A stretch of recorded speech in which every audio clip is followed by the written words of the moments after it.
Welcome to Spam Filter for Your Brain, bite-sized ponderings on how our thoughts influence our behaviour and our lives, and because we're all connected, how our thoughts impact the world.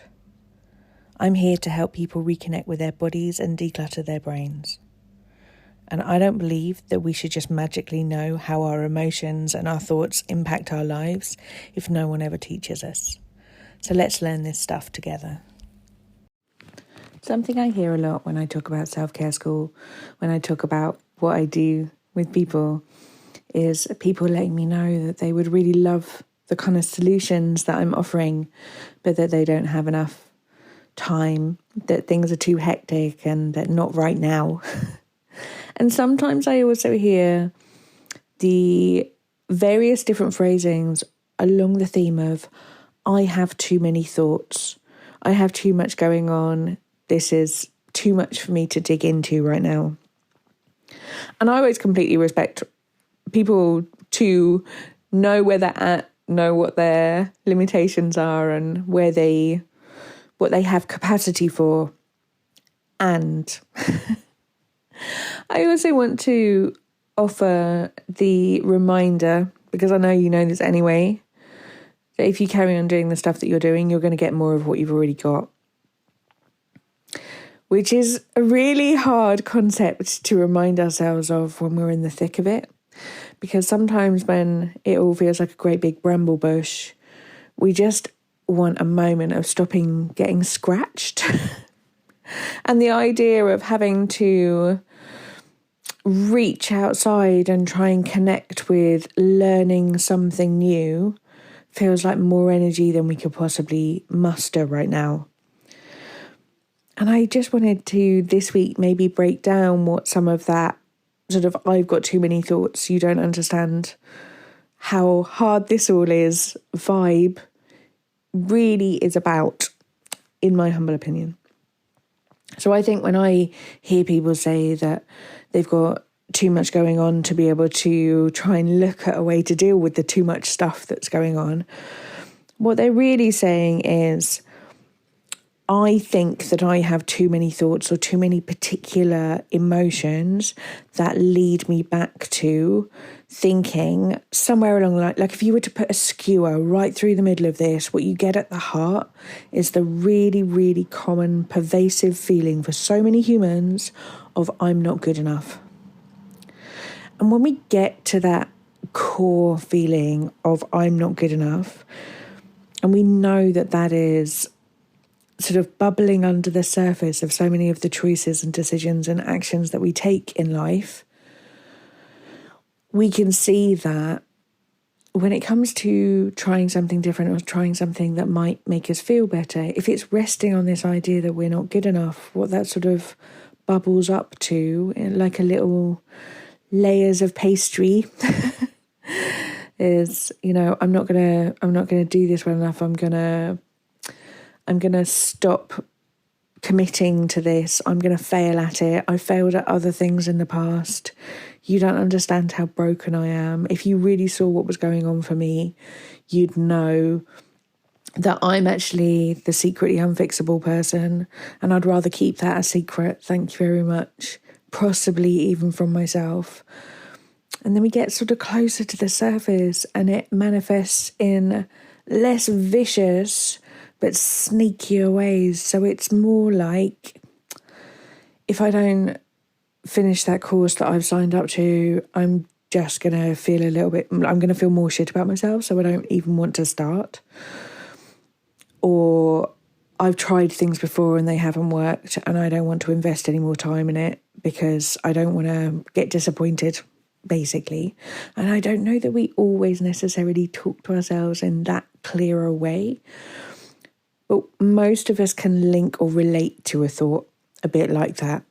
And what that thought is saying is, if I don't succeed in a way that I have already predetermined, whilst standing in this place of feeling shit about myself, I'm going to talk to myself in a way that is really horrible, and I'm going to make myself feel even worse than I do now, and I don't want to have to handle that. So rather than having the prospect of feeling shitter than I do right now, what I would rather do is nothing and deal with the level of stress, anxiety, overwhelm that I do on a regular basis, because at least that's familiar. And what this shows me is that you are looking at the prospect of how things could be from a place of where things are already hard.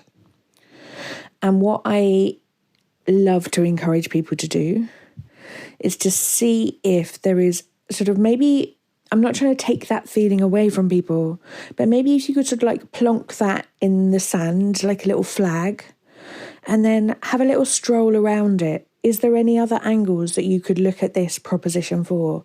Like, if you knew that you were going to complete the course and it would make you feel 2% better, what would that feel like? Would that add ease into your days? Would that be worth you trying something new?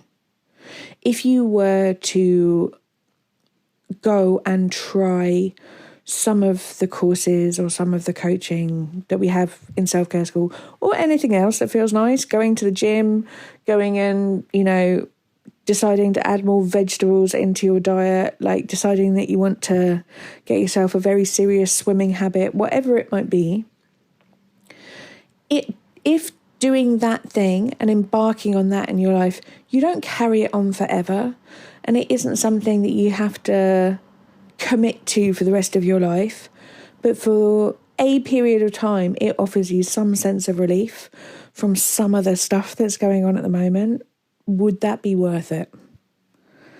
Is there any chance that maybe possibly trying something new might not give you what you want, but it could give you something that you hadn't even thought about before, and that might be really useful somewhere else in your life?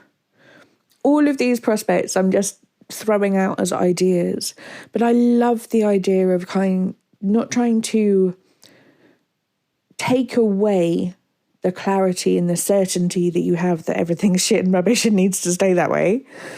But there's sometimes we can allow that sort of bit of fear, some safety, by saying, okay, I see why you're here. You're trying to support me and keep me safe. It's all right. You don't have to go anywhere. And I wonder what else could be possible and if I would be willing to dabble in some of those things.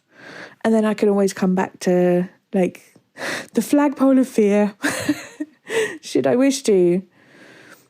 And it just creates a little bit of lightness around it, a little bit of breeziness. It's less stress and commitment.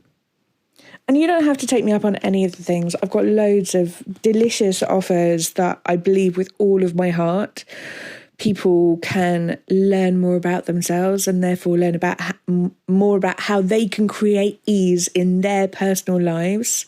When I say they, I mean you. I really, really believe that there are some phenomenal tools that I've gathered from thought work leaders around the world that I disseminate in little bite-sized chunks into self-care school. And you don't have to take any of them up. But I do really believe that if we don't change the way that we speak to ourselves when things are hard, they're going to carry on being hard. So I hope that this week has provided some food for thought for some things, not necessarily just about throwing the courses and classes, though I would be absolutely delighted if you did, but where this might sort of shed some enlightenment on other areas of your life as well, maybe some work situations, maybe some family situations, whatever's going on for you. If you like the vibe of this podcast, this is what we do at Self-Care School. I'd love to see you inside. I'll speak to you next week.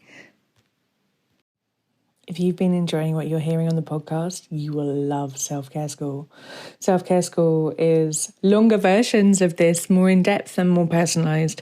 We have a whole hub of courses from body image to boundaries, perfectionism, time management, and a whole range of other topics. You name it, there's probably a course on it.